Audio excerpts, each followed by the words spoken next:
Neighbor goes to developer to enforce a rule to protect their view. It backfires. This story isn't me, but my girlfriend's parents. They were going to build a house in a new development in a lot that was in front of their to-be neighbors. The lot is on a hill, so it is in front of the neighbors but below them. The neighbors decided they wanted to build a one-story rancher on the lower part of their lot, instead of building something like a two-story on the higher side of the lot. They assumed that whoever was going to build in front of them would only build a one-story themselves, which would keep their view unobstructed. Having a great view was apparently very important to them, and a big selling point on the lot. Her parents start to build their two-story house on their lot, with tall peaked gables. When the neighbors realize their view will indeed be obstructed, they offer to buy the lot off of her parents.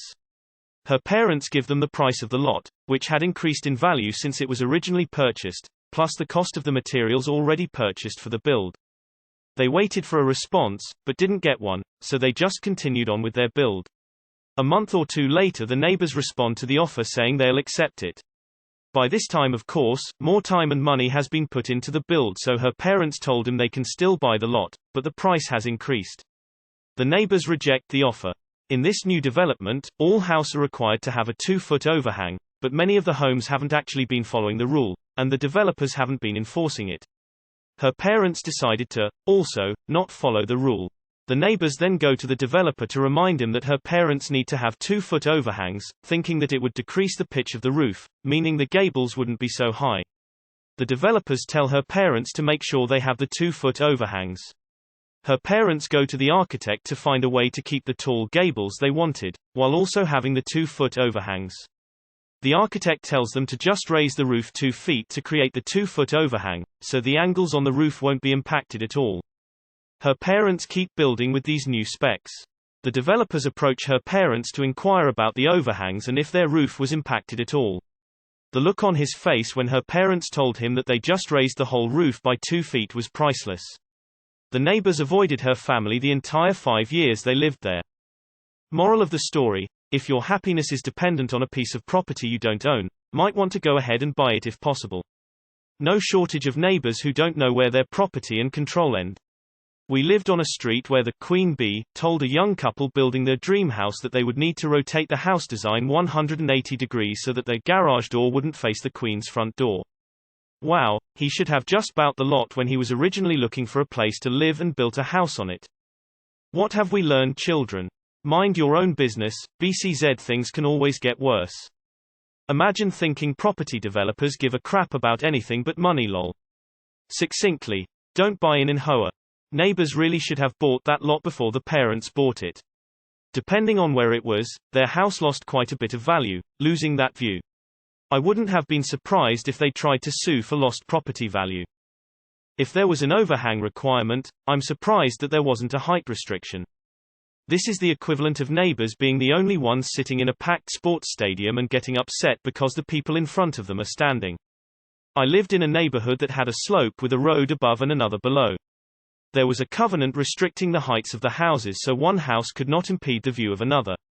I had a view of the Empire State Building from my basement apartment, for 3 weeks. I live in NZ, I was visiting my family in the Marlborough Sounds. Google it, the views are incredible. We took a drive around some of the area, my brother showed us an average-sized 3-bed house up on top of a hill. The house was a wreck and there was very little ground surrounding the property, anything built there would have to go up. The house had amazing views of the sea and surrounding area, so beautiful, and no chance of being built out. The current bid was about 1.5 million and climbing rapidly, open mouth face. Our view of Cheyenne Mountain is owned by the Air Force Station, so we can't buy the view. But nobody can build between us and the view unless they were to expand, and NORAD moved out, so not likely. I worked on a high-rise condo on 57th Street right next to Carnegie Hall called the Met. It's a 800-feet building. I remember working Sunday and I was on the penthouse floor in February 1987. There was a killer view of Central Park. 2014, a bigger building goes up right in front of it. Park Hyatt, New York. I can't imagine how pissed the owners were. Knowing nothing about any of this, is the overhang rule, in this case or generally, to keep the looks consistent, or does it have a practical use? I'm sorry, but I fucking hate people who build McMansions and don't give a shit if they're destroying their neighbors' views. The neighbors are fucking idiots, if they thought increasing the overhang could, in any way, reduce the height of the gables. The parents didn't have to build gables on their house. What absolute pricks. I would hate for them to be my neighbors. Based. Haha, I wonder if they delayed accepting the sale offer thinking they'd wait till more work was done so it would be cheaper for them to finish off. I.e. get a bargain. Why are there so many stories about neighbors trying to control others' house renovations and decorations? What did your country do wrong that Karens feel the need to control shit they don't own or have any control over? Brilliant. Who TF expects to rule over other people's properties, F them over with the costs, price, tattle about a minor irregularity to mess with them even more and still get pissed when they don't get their way. Entitled people, that's who. I spent about 50 years laying out homes on new lots for basement excavation. I've had the following conversation several dozen times. Neighbors walk up while I'm pounding steaks. We love the view, we never thought anyone would build on this lot. Me, I'm sure you could have bought the lot from the developer. Them, they wanted too much money. No shortage of neighbors who don't know where their property and control end. As a land surveyor I can confirm. Husband and I were looking at new builds in a development that wasn't complete yet. An old woman from across the street came over while we were outside and complained about how that specific house had ruined her beautiful view of the mountains. Granted, it had. But the townhouses that eventually were going up were worse. After she left, our realtor asked us if we really wanted a neighbor that bold when she didn't even know us. She made a valid point, and I'm not sorry we passed up on it lol. That's some beautiful compliance right there. House is built to give neighbor the finger salute. How stupid. I'm going to build my house low on my lot and the new people will, of course, only build a one-story home. WTF. Ha. I was on a house framing crew building a house with a similar situation. Dude came over and tried to bitch to me about it. I'm the guy making $10 an hour. Told him to take it up with the county. 20 years later my wife and I own a lot with a great view that is below a lot with a better view that we'll probably end up ruining. The developers approach her parents to inquire about the overhangs and if their roof was impacted at all. The look on his face when her parents told him that they just raised the whole roof by 2 feet was priceless. I think that's supposed to be the neighbors approach her parents. Either way, great story. It would have been even better if the neighbors complaining did not have 2-foot overhangs. They assumed. We all know what happens when you ask, you, me.